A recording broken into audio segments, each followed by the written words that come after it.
Olá, pessoal. Então, chegou o momento da gente tentar demonstrar aí os cálculos de autodepuração, Aquele momento que a gente estava angustiado, aflito, tá? Então, antes de começar propriamente, eu queria dizer algumas coisas a vocês.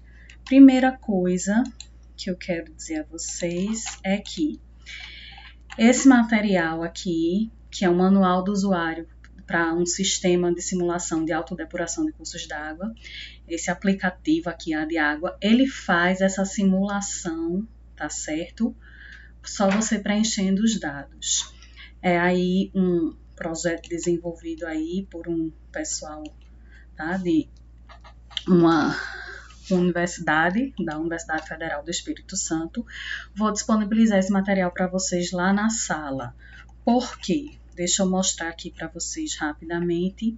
Antes de entrar na parte do software propriamente dito, ele tem a parte textual bem bacana, bem explicadinho, tá certo? Falando sobre o que é a modelagem, tá? E falando sobre o modelo do Streeter Phelps, que é o modelo que a gente vai utilizar. Então, tem bem direitinho aqui as tabelas, que também estão no slide, mas aí esse material está bem explicadinho, achei ele bem interessante, e ele tem inclusive um exemplo de exercício, E aí com o passo a passo para a resolução desse exercício, tá? Onde encontrar as informações ou como calcular, então, e construindo aqui o gráfico, tá? Então, ele propõe aqui também, um exercício, que é o exercício que a gente vai fazer, tá certo? Na aula, Como que vocês terão que fazer para entregar, tá? E depois ele traz a parte aqui do aplicativo, A gente não vai usar o aplicativo, mas quem tiver curiosidade pode aí baixar o aplicativo, instalar, e tentar fazer esses exercícios propostos usando o aplicativo, tá? Mas eu vou deixar lá na sala por conta do exercício que ele tá aqui passo a passo e da parte teórica que também tá bem bonitinha, bem explicadinha, Então, tá lá na sala esse material, tá certo? E agora, vamos pro slide. Perdi meu sono, faz dias que eu não durmo pensando como é que eu ia explicar, esse cálculo tão complexo para vocês, tá? Mas vou tentar, preferi fazer a aula assíncrona para não ter que estar voltando lá na sala para permitir a entrada do pessoal que chega um pouquinho tarde. Então, vou deixar ela assíncrona e aí a gente pode fazer um momento de tirar dúvidas só, aí já mais direcionado para as dúvidas específicas, tá? Então, primeira coisa, vamos falar, Então, a gente já entendeu o conceito de autodepuração, que é um processo natural, Que os cursos d'água, eles têm capacidade de se purificar, Então, a gente já compreendeu aí a parte teórica. E aí, vamos entender como é que esse fenômeno acontece. Para isso, a gente usa alguns modelos matemáticos, tá? Na nossa disciplina, a gente aprende o modelo de Streeter Phelps. Esses dois caras aí desenvolveram esse modelo matemático, tá? Que, por incrível que pareça, é um modelo simplificado, que ele leva em consideração algumas variáveis, assim, sem considerar interferências, tá? Então, é bem simples mesmo esse modelo. Existem outros modelos que simulam esse fenômeno de autodepuração, que são bem mais complexos. Então, a gente vai trabalhar o modelo simplificado de Streeter Phelps, tá? Lembrando que modelo é uma simulação da realidade. Então, ele vai tentar explicar matematicamente como é que esse processo acontece, de autodepuração. E aí, não significa que vai ser exatamente assim, se a gente for lá em loco, se for no campo medir, vai dar igual, mas vai dar valores bastante próximos do que a gente, vai analisar aqui, que no caso, a principal coisa que a gente analisa é o oxigênio dissolvido, tá? O modelo do Streeter Phelps, ele é baseado no oxigênio dissolvido, na concentração de oxigênio no curso d'água. Porque lembra lá da aula passada, né? O que é que acontece? A gente tem, né, uma quantidade de oxigênio. Esse oxigênio, quando há a introdução da matéria orgânica, ele vai sendo consumido, né? Chega num ponto crítico aqui de oxigênio, que é o OD crítico, que é o menor valor que ele vai atingir, para depois ele começar a se recuperar, né? Para isso, a gente dá o nome de curva de depleção. É como o OD ele decai ao longo do tempo e da distância, e depois ele volta a subir, tá? E aqui nesse gráficozinho ele ainda mostra aí, né, uma questão que é as curvas de desoxigenação e de reaeração.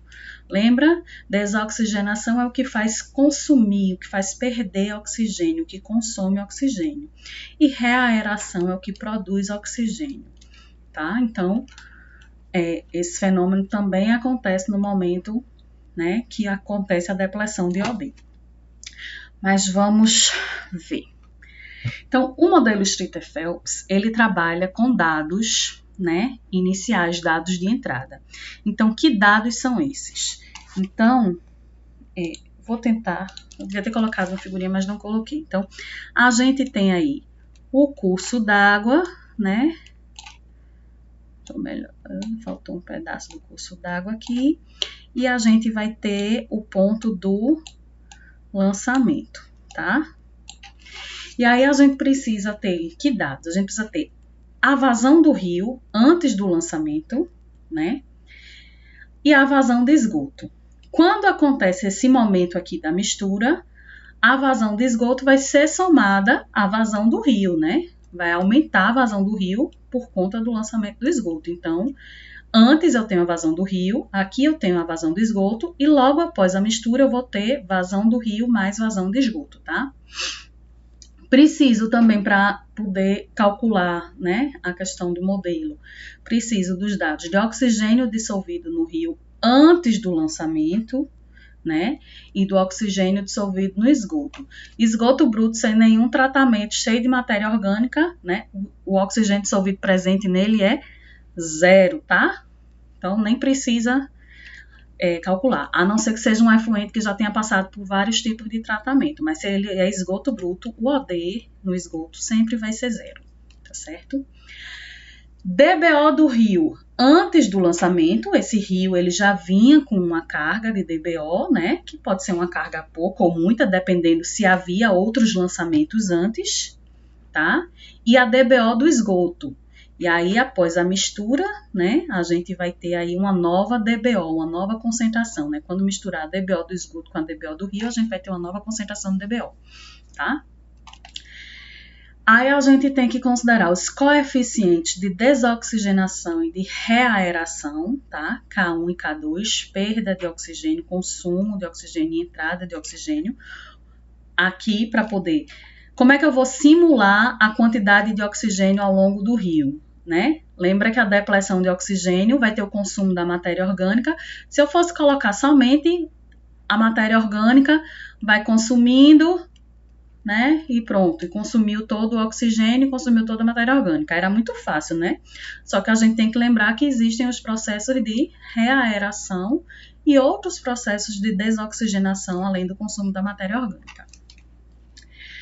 Aí temos que ter também a velocidade de percurso do rio. Por quê, né, gente? A questão da velocidade. Velocidade vai dar um indicativo, né, da questão da turbulência, né? Tem os rios mais rápidos, eles têm uma reaeração maior, tá? Além de, essa velocidade vai dizer quanto tempo demora para o rio fazer um determinado percurso, né? Que é outra variável que a gente precisa ter, que é o tempo de percurso. Então, se eu tenho a distância a ser percorrida e eu tenho a velocidade do rio, eu consigo achar o tempo de percurso. Esses dados como vazão e velocidade, eles são medidos em loco, né? Existem técnicas de medição, tá? Da mesma forma que OD e DBO também podem ser medidas.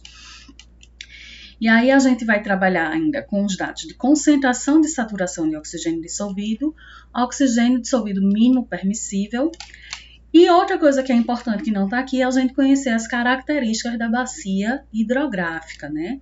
Se é uma bacia, qual é a área de drenagem, qual é a descarga específica da bacia, também é importante, ok? E aí falando um pouco do coeficiente de desoxigenação, que a gente vai chamar daqui para frente de K1. Esse K1, ele depende principalmente das características da matéria orgânica e ele vai ser influenciado pela temperatura. O que é que significa aí, né? A gente vai ter efluentes que são tratados, ou seja, que tem menos matéria orgânica, eles apresentam uma taxa de degradação mais lenta, porque aquele grosso da matéria orgânica, aquela parte que era mais fácil de ser removida, já foi removida no primeiro tratamento. Ficou agora só a parte difícil, então ele vai ter uma taxa de remoção bem lenta, tá? Por isso que a gente vai ver aqui, ó, esses valores típicos de K1. Esses valores, eles podem ser calculados, tá certo, gente? Existem várias metodologias para se calcular os valores de K1. Porém, como a gente está trabalhando com um modelo simplificado, a gente vai usar valores típicos encontrados na literatura, que é o que a maioria, né, dos modelos usa, tá? Então, observe que quanto mais concentrado, né, é o efluente, tá? O K1, ou seja, esse coeficiente de desoxigenação, essa perda de oxigênio, ela é mais rápida, né? Tá? Então, ela perde aí, ó, quanto mais concentrado, 0,35 a 0,45 por dia. Então, ela vai ser um consumo mais rápido, né? Porque o quê? Tem mais matéria orgânica lá para estabilizar. Quando já foi tratado, né, ou então até mesmo num rio com águas limpas, aqui, ó, o exemplo, que tem pouca matéria orgânica, o que é que acontece? Essa perda de oxigênio passa a ser mais lenta, né, isso? Então, passa aí para uma taxa de 0,09 por dia. Então, taxas mais baixas significa, né, menos matéria orgânica, tá? Ó, dependendo do tipo de tratamento, a gente tem valores menores. Mais ou menos, né? Eu sei que é muita coisa, muita informação, mas vamos para frente. E aí, como eu tinha falado, a temperatura ela vai influenciar, porque a temperatura ela afeta o metabolismo microbiano, né? As bactérias, elas atuam de maneira diferente em faixas de temperaturas diferentes. Então, tem bactérias que elas se adaptam melhor, tem um consumo de oxigênio maior numa temperatura mais elevada, né? Outras bactérias, se a temperatura for muito alta, passar de 40 graus, 45 graus, elas já não têm resistência, tá? Então, a gente, dependendo do tipo de bactéria, né? A temperatura vai influenciar o metabolismo. E esse metabolismo das bactérias é o que consome a matéria orgânica. Se altera o metabolismo microbiano, vai alterar também a taxa de conversão da matéria orgânica, não é isso? Então, a gente precisa fazer uma correção desses valores típicos de K1, esses valores usuais aqui de K1. Porque aqueles valores, eles foram determinados considerando uma temperatura de 20 graus Celsius, tá? E aí a gente precisa corrigir para a temperatura que tá o nosso curso d'água, tá? Então, K1 numa temperatura qualquer, digamos que a temperatura seja 25 graus. Então, K1 a 25 graus vai ser o K1 a 20, que a gente acha aqui na tabela, multiplicado por esse coeficiente aqui de temperatura, né? Que é, por padrão, tá? É o valor usual, o valor típico, 1,047. Isso significa o quê? Que K1, ele aumenta 4,7% para cada grau que aumenta na temperatura da água, tá? Então, quanto mais quente a água, mais o K1 vai aumentar. Essa correção aqui, o valor de K1 será mais alto, tá bom? E aí, falando um pouco agora sobre o coeficiente de reaeração, que daqui para frente a gente vai chamar de K2. O K2 ele é mais importante, ele tem mais influência no resultado do que o K1. Se a gente errar o K1, vai dar um errinho bobo lá no final. Mas se a gente errar o K2, esse erro vai ser um pouco maior. Tá? Então, ele tem maior influência nos resultados. E a reaeração, né, o K2, ele está relacionado com o quê? Com a área superficial de interface ar-água, ou seja, se o rio ele é mais largo, por exemplo, tem uma área de superfície maior, ele tem uma interface entre o ar e a água maior, ele vai ter uma reaeração maior. E outra coisa, né, como a gente viu na parte teórica, se ele é mais raso e mais veloz, ele também tende a apresentar um K2 maior, porque quanto mais raso e mais velocidade ele tiver, maior turbulência vai ter, né? Ele vai ser mais turbulento, mais agitado.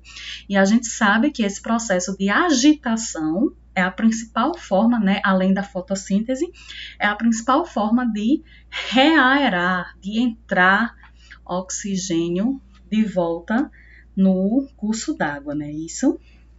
Então, esses fatores aí, eles aumentam, né? Eles alteram o K2, normalmente aumentando. Então, a gente tem aí valores típicos de K2, considerando também a temperatura de 20 graus, para alguns tipos. Então, observe, né?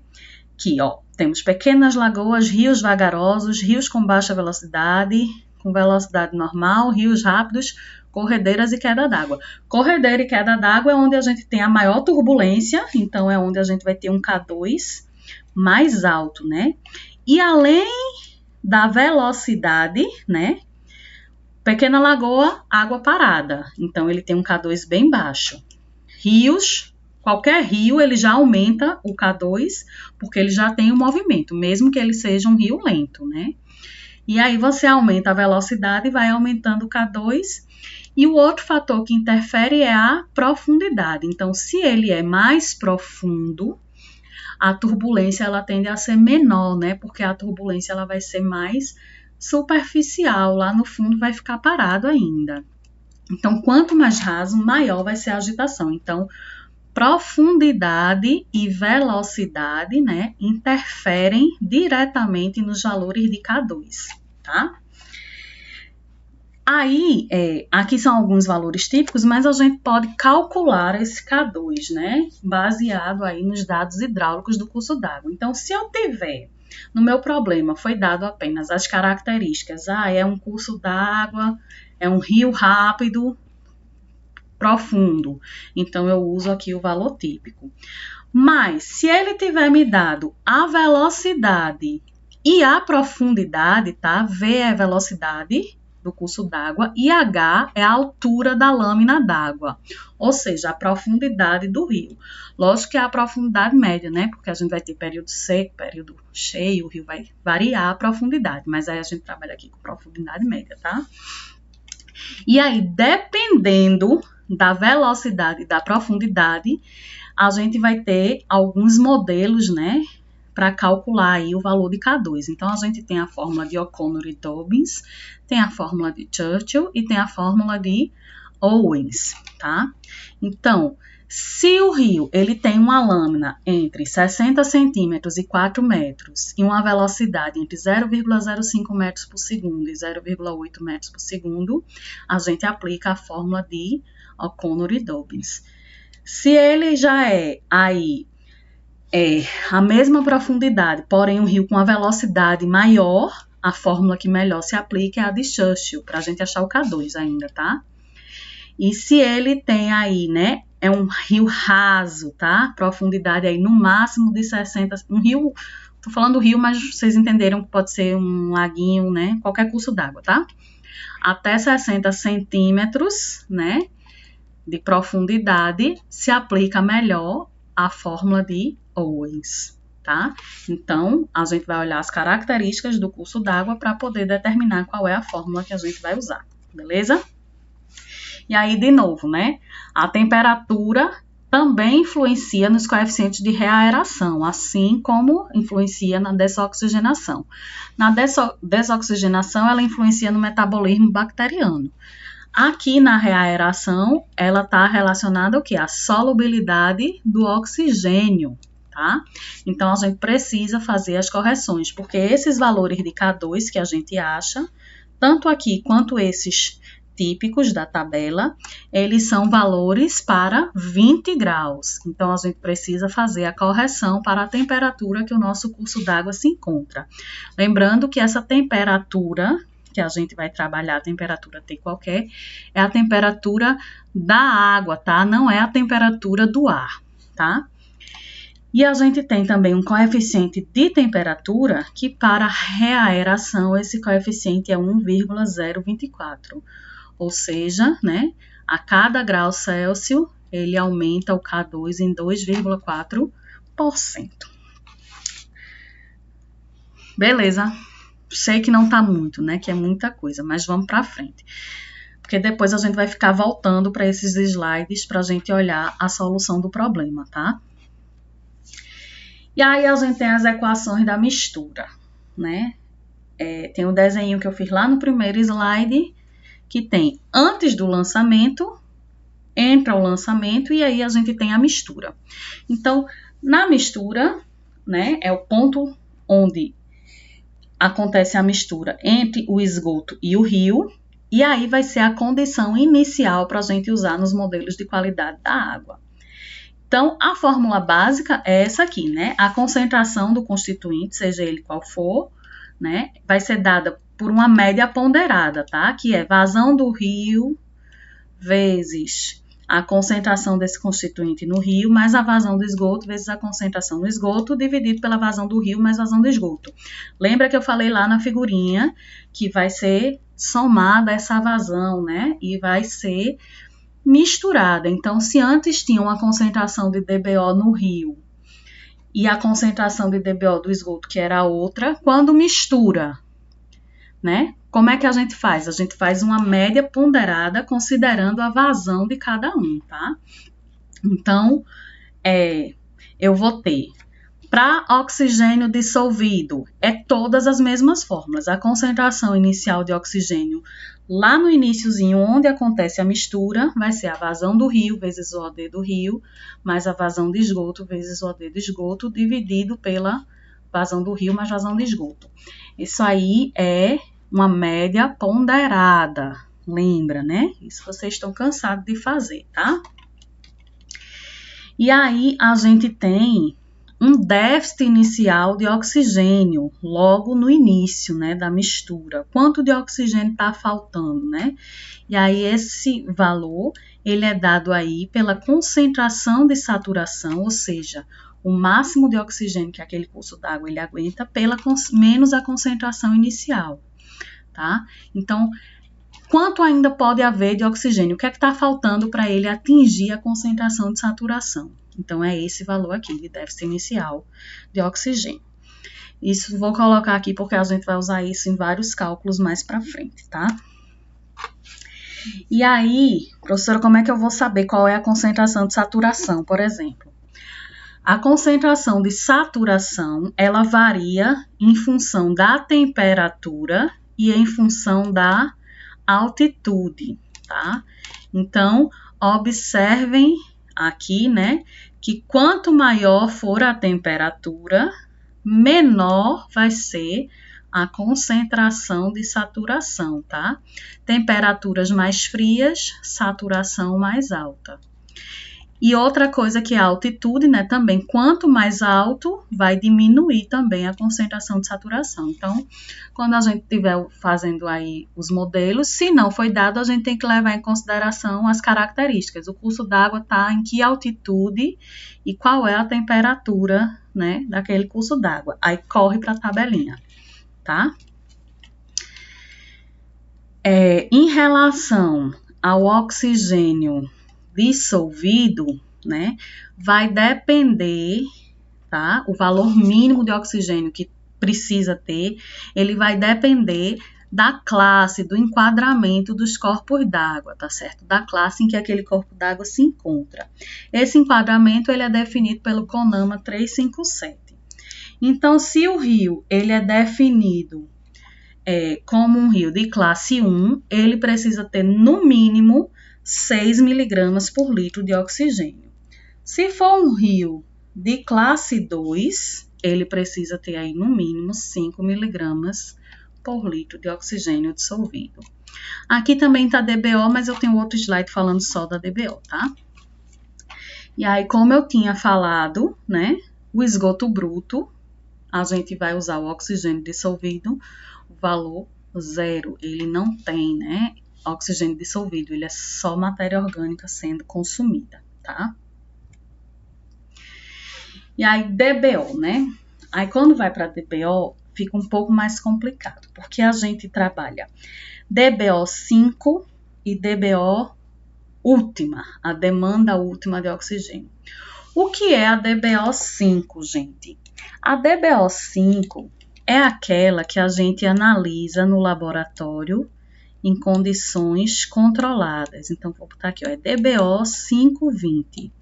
Quer dizer o quê? Que a gente vai deixar um frasquinho lá com uma amostra durante 5 dias, numa temperatura controlada de 20 graus Celsius, né? Ele fica lá numa incubadora de DBO, que é para conservar essa temperatura 20 graus Celsius. E aí, no 5º dia, a gente vai e faz a leitura. E aí, a gente tem a DBO5, ou seja, um indicador da quantidade de matéria orgânica que está presente ali naquela amostra no 5º dia, né, que está sendo consumido. A DBO última, né, essa demanda última, ela vai acontecer não no 5º dia, porque no 5º dia ainda tem matéria orgânica, né, e eu quero chegar lá na DBO última, depois de vários dias, toda a matéria orgânica que podia ser consumida foi consumida. Então, de quanto é essa DBO, tá certo? E aí, a gente precisa fazer algumas conversões, digamos assim. Então, a DBO5 é fácil da gente fazer, né? A DBO5 a gente determina aqui em laboratório, tá? E, para definir a DBO da mistura, a gente vai usar a vazão do rio pela DBO do rio, mais a vazão de esgoto pela DBO do esgoto. A DBO do esgoto normalmente é dado no enunciado, ou a gente calcula, né? Calculando lá carga vezes concentração vezes vazão, né? Lembra lá, carga, concentração vezes vazão, a gente pode calcular a DBO, tá? E a DBO do rio, a gente normalmente usa esses valores típicos. Então, se for um rio bastante limpo, a DBO ela vai ser aí de 1 miligrama por litro, ou seja, praticamente não tem poluição, né? Um rio limpo, 2 miligramas por litro, e aí a qualidade vai piorando, vai significando, né, que tem mais matéria orgânica, que tem mais poluição, esse valor de DBO vai aumentando, tá? Então, da mesma forma que foi feito para oxigênio, para eu achar a mistura, lembra que a mistura é o quê, né? A mistura é aquele momento que o rio, o lançamento. Esse rio aqui tem uma característica antes do lançamento. E aqui, depois do lançamento, ele vai misturar com essa concentração de DBO aqui. E ele, para cá, ele tem outra característica. Então, por isso que eu preciso definir a DBO da mistura, tá? A DBO inicial da mistura. Tudo que tem zero é porque a DBO inicial exatamente aqui no momento em que acontece a mistura, tá? DBO5, esse Ozinho, esse zerinho aqui, indica que é inicial, ou seja, que acontece, essa DBO é a DBO que está aqui nesse ponto onde acontece a mistura entre o rio e o efluente, tá bom? E aí, para eu calcular a demanda última de oxigênio logo após a mistura, eu vou precisar usar aqui uma constante de transformação, que é esse KT, né? O KT, ela é a constante de transformação da DBO5 para a DBO última. E como é que a gente acha esse KT?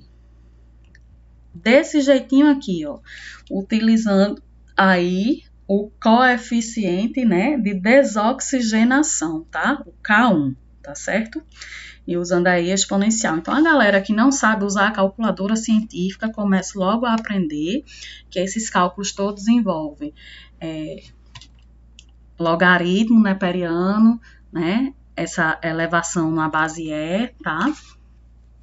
Então, e aqui a gente tem, né? A DBO última, ela representa a DBO total ao final da estabilização. Porque, veja, aconteceu a estabilização, ainda, né, vai ter aí uma DBO ao longo do tempo, tá certo? Que foi o consumo de oxigênio aí que houve, tá? Então, aqui tem, ó, à medida que os dias vão passando, o valor de DBO5 é aquele que é feito aqui, ó, com 5 dias. A DBO última é quando a matéria orgânica já foi totalmente estabilizada. Aqui no exemplo ele aconteceu aqui, ó, depois de 20 dias, né? Tá? Mas aí é um valor que varia, tá bom? Não precisa ser exatamente 20 dias. Então, grava essa fórmula aí de KT, tá? Ela vai entrar nas nossas contas também. E por fim, a gente vai traçar um perfil de oxigênio dissolvido em função do tempo. O que é isso, um perfil de oxigênio dissolvido? É justamente aquela curva de depressão de oxigênio, né? Esse perfil de oxigênio, ele é um gráfico onde a gente tem o tempo, tá? E a concentração de oxigênio aqui no eixo Y, né? E aí esse oxigênio, ele tinha uma concentração inicial, vai decair até um ponto crítico e depois ele vai voltar a subir ao longo do tempo. Por isso que é o perfil em função do tempo. Então, ó, a formulazinha, ela é dada a concentração de oxigênio num tempo T.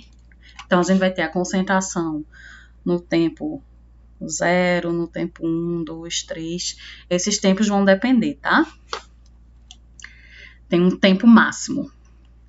Vai ser dada pela concentração de saturação menos uma concentração aqui, que essa concentração que a gente vai achar aqui, ela é em função dos processos de desoxigenação e de reaeração e da DBO última que a gente tinha lá no nosso curso d'água, tá?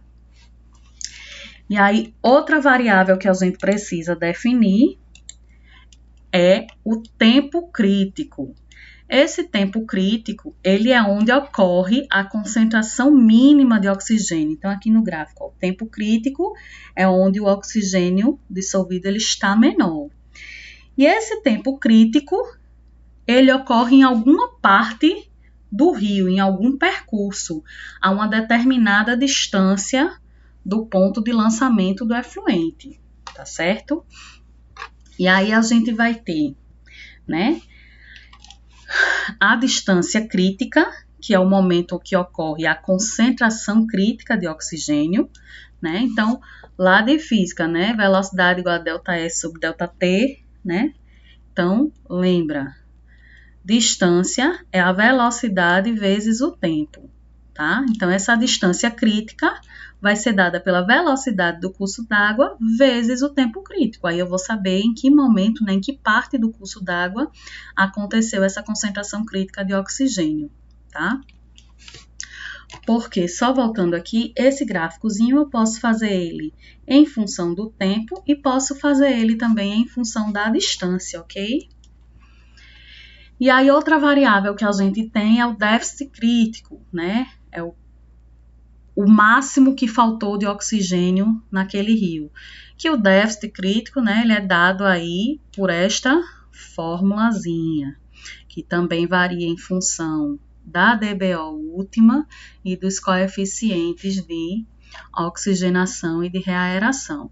E esse déficit crítico, ele vai ocorrer no momento que seja o tempo crítico. Sempre que a gente estiver trabalhando com alguma coisa crítica, déficit crítico ocorre no tempo crítico. Distância crítica também ocorre no tempo crítico. E a concentração crítica, tá? CC aqui é concentração crítica. Ou pode ser aqui também, ó, vou até escrever aqui, pode ser representada aqui, ó, OD crítico, tá? Ele vai ser dado pela concentração de saturação menos o déficit crítico. Aqui eu coloquei uma observaçãozinha, da mesma forma que carga poluidora, a gente tem que estar atento às unidades aqui também, tá certo? Então, se eu tenho a velocidade dada em metros por segundo e eu quero transformar para quilômetros por dia, eu vou multiplicar ela por 86,4. Sempre que aparecer 86.400 é por conta de conversão de unidade, tá? E aí, vamos para o exemplo. Então, a primeira coisa que eu quero dizer a vocês é que o exemplo não está resolvido, não tem as respostas aqui. E aí, eu quero que vocês vão fazendo o exercício junto comigo, né? Então, vão pausando e vão fazendo aí, voltando para as fórmulas e fazendo os cálculos, tá? Então, primeira coisa, né? Uma cidade lança seus despejos não tratados. Então, a gente está falando aí de um efluente bruto. Se o efluente é bruto, a gente já sabe que o OD é igual a 0. A montante, antes do ponto de lançamento, a bacia hidrográfica não apresenta nenhuma contribuição pontual significativa, sendo ocupada principalmente por matas. Então, ela vem aí, né? Pimpinha, limpinha, tá? Após o ponto de lançamento, o curso d'água percorre uma distância de 50 quilômetros até atingir o rio principal.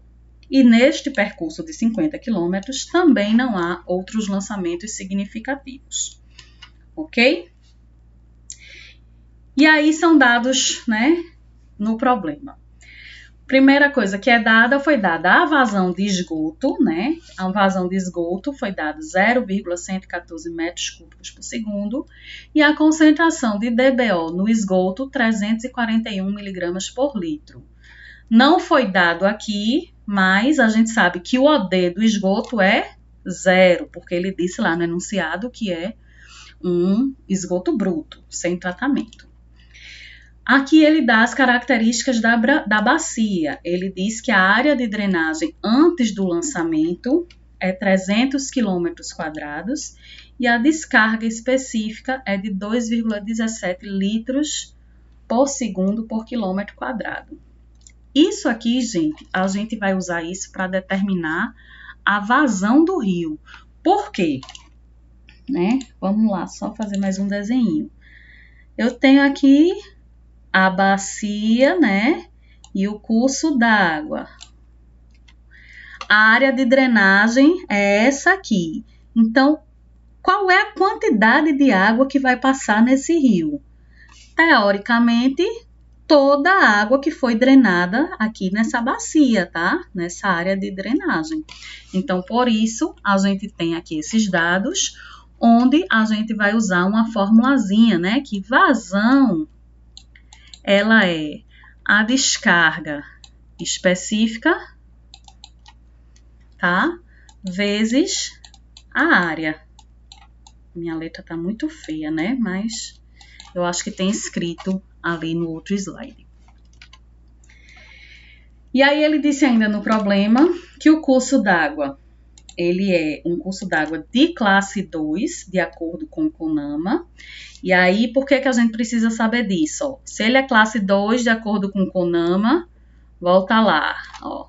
Se ele é classe 2, o OD mínimo é de 5 miligramas por litro, né? É o teor mínimo permissível de OD. Então, já tenho aí mais um dado, tá? OD mínimo vai ser de 5 miligramas por litro. Ele diz que esse curso d'água está a uma altitude de 1.000 metros e a temperatura da água é 23 graus Celsius. Importante, né? Lembra que K1 e K2 a gente trabalha com eles a 20 graus, precisa fazer a correção de K1 e K2 para a temperatura de 23, tá?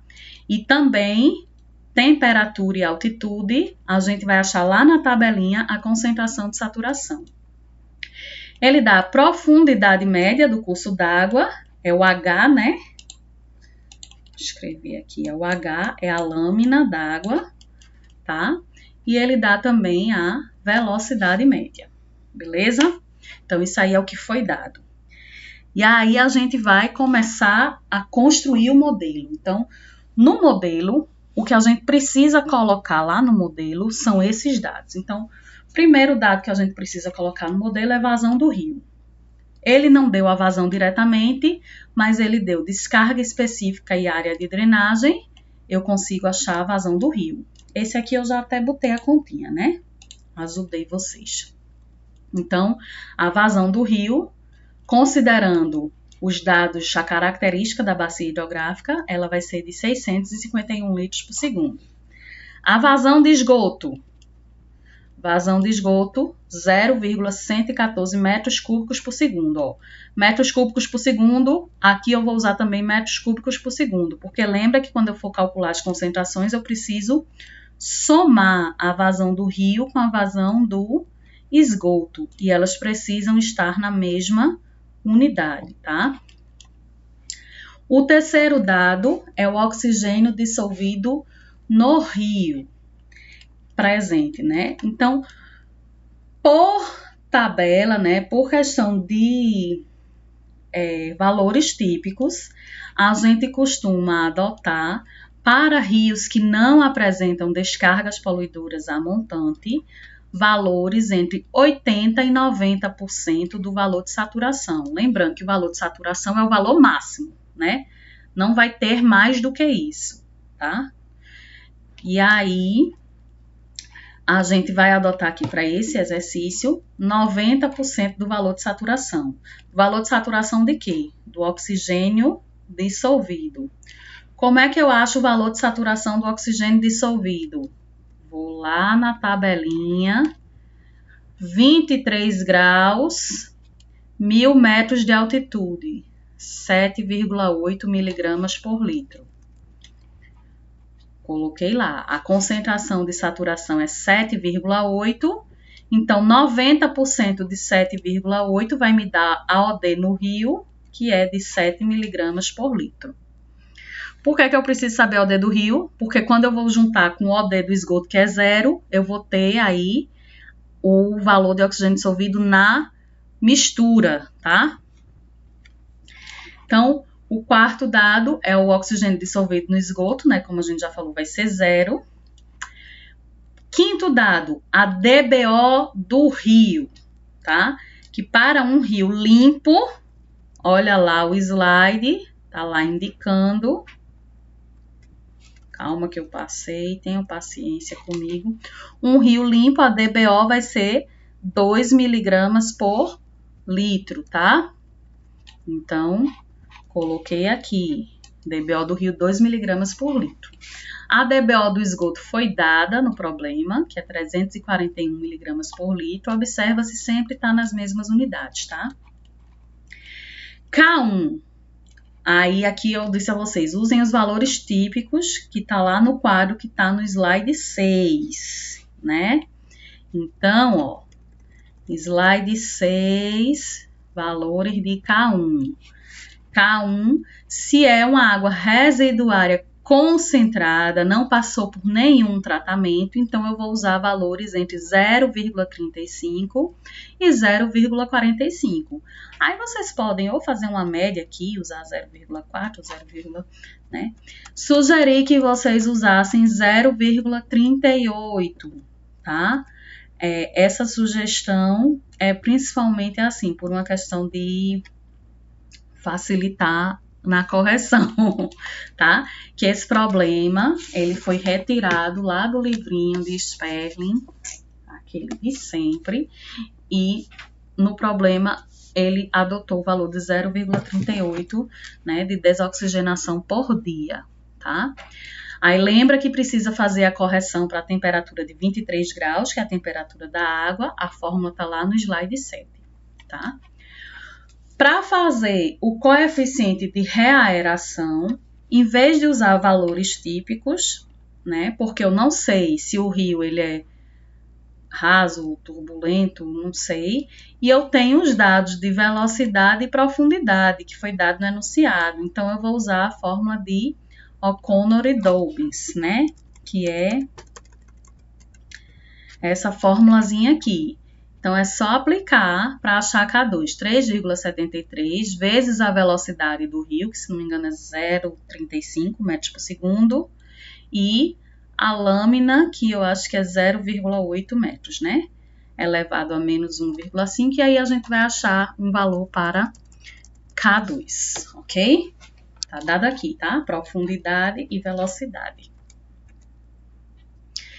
Da mesma forma, esse K2 ele é definido para uma temperatura de 20 graus, né? Esse que é para a fórmula. Preciso fazer a correção para a temperatura a 23 graus Celsius, tá certo? E aí, tempo de percurso até o rio principal. O que é que eu tenho aí de tempo de percurso?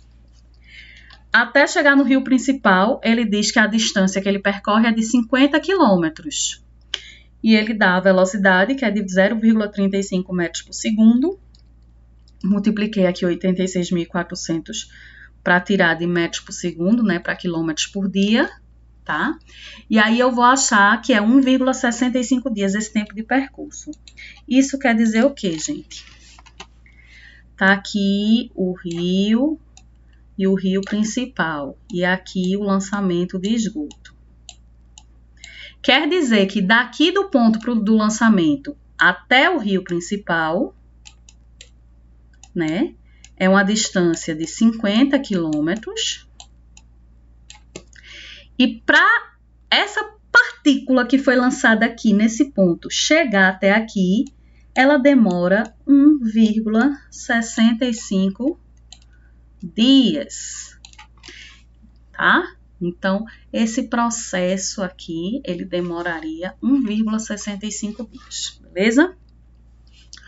O outro dado de entrada, concentração de saturação, a gente já viu lá na tabela. O oxigênio dissolvido mínimo tá lá no slide 14. Ele disse que o rio é classe 2, né? Então, para a classe 2, o mínimo é de 5 miligramas por litro, tá? E aí, vamos para os resultados. Então, o que é que vai... Quando eu coloco esses dados no meu modelo, né? Digamos que seja um programa de computador, coloquei lá os dados de entrada. O que é que ele vai me gerar como resultado?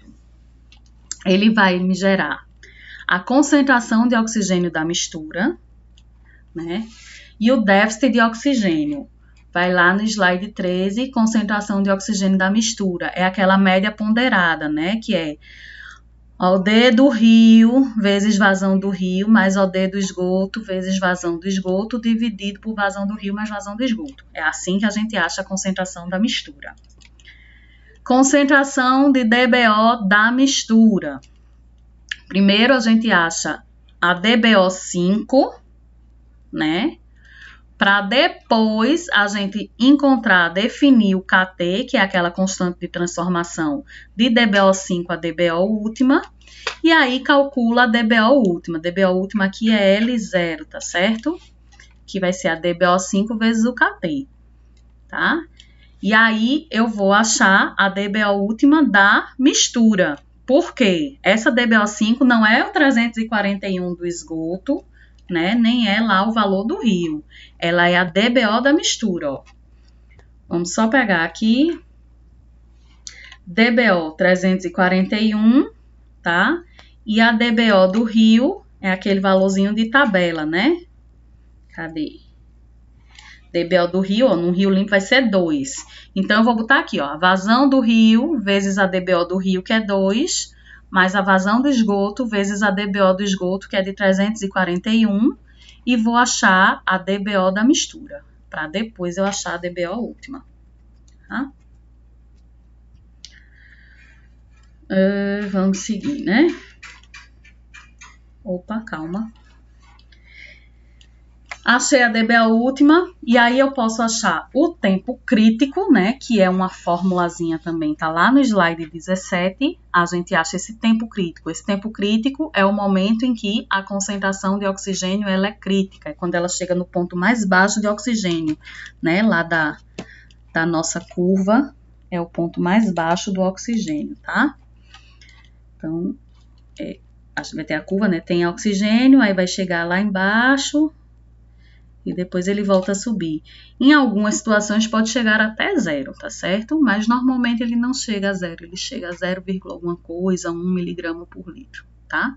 Então, esse ponto mais baixo aqui da curva é o tempo crítico, é quando acontece essa concentração crítica de oxigênio. E aí, tudo que for crítico, né? Como eu já tinha falado. Para eu achar a distância crítica, eu acho a distância crítica lá usando a formulazinha da física, velocidade média ΔS sobre ΔT, não é isso? E aí eu vou usar o tempo crítico. Não tem velocidade crítica, tá? A velocidade ela é a mesma. A gente está considerando que a velocidade desse rio é constante. Por isso que esse modelo é simplificado, porque ele não tem interferências, tá certo?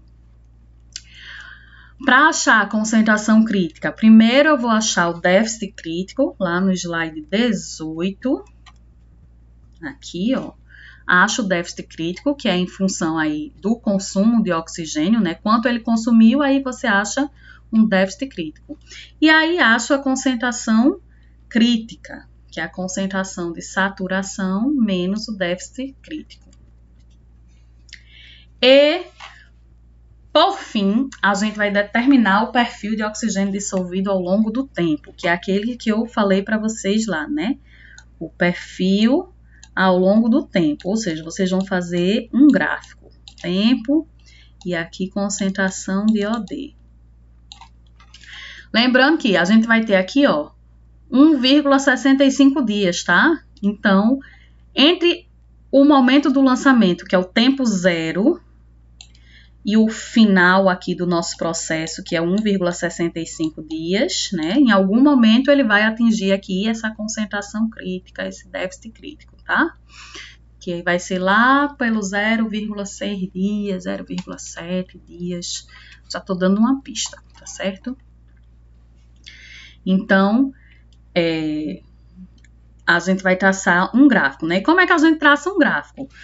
Primeiro, vocês vão fazer uma tabela.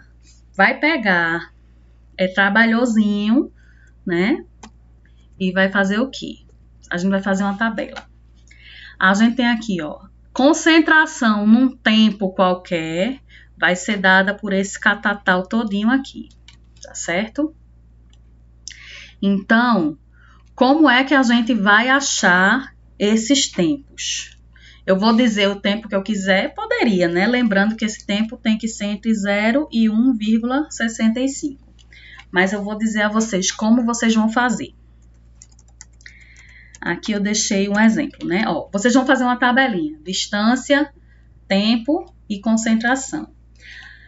Essa distância, ela vai variar,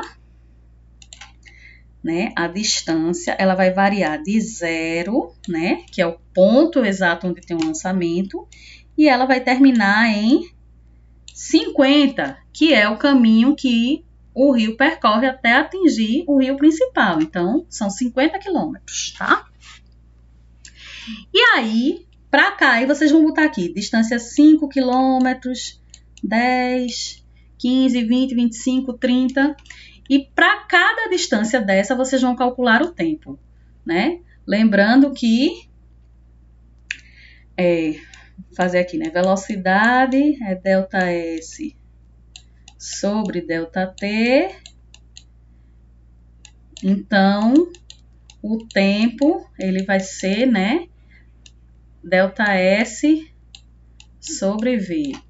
Então, vocês vão botar aqui, ó, 5 quilômetros dividido pela velocidade, 0,35.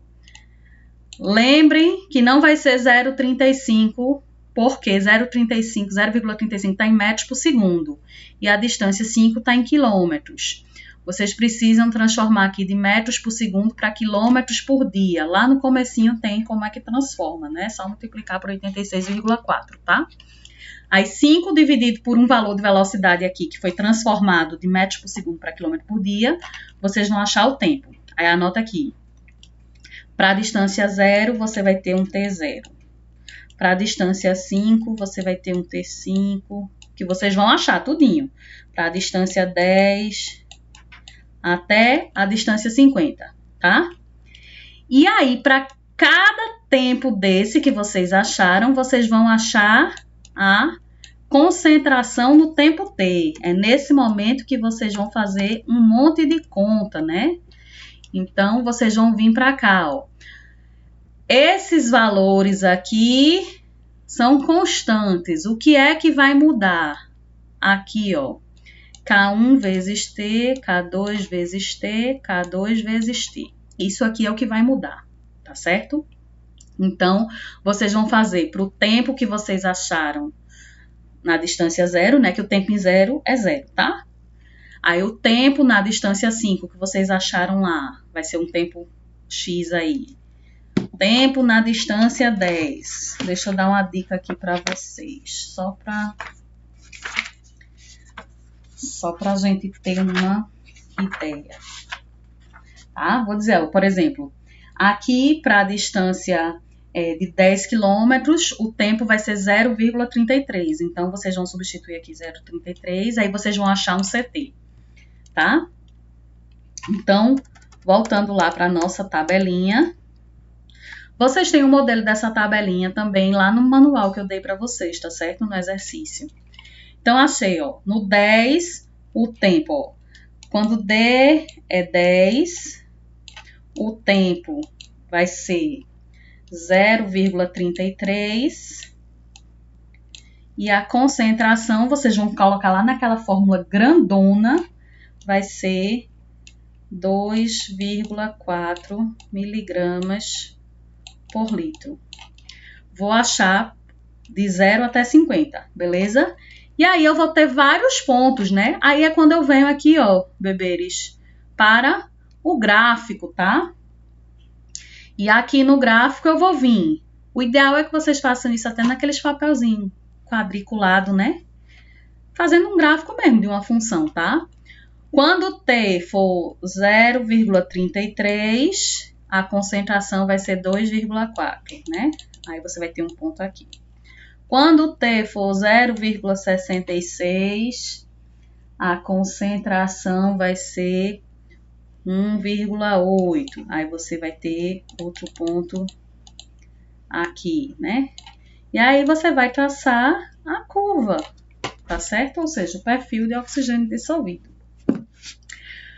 Fácil demais, né?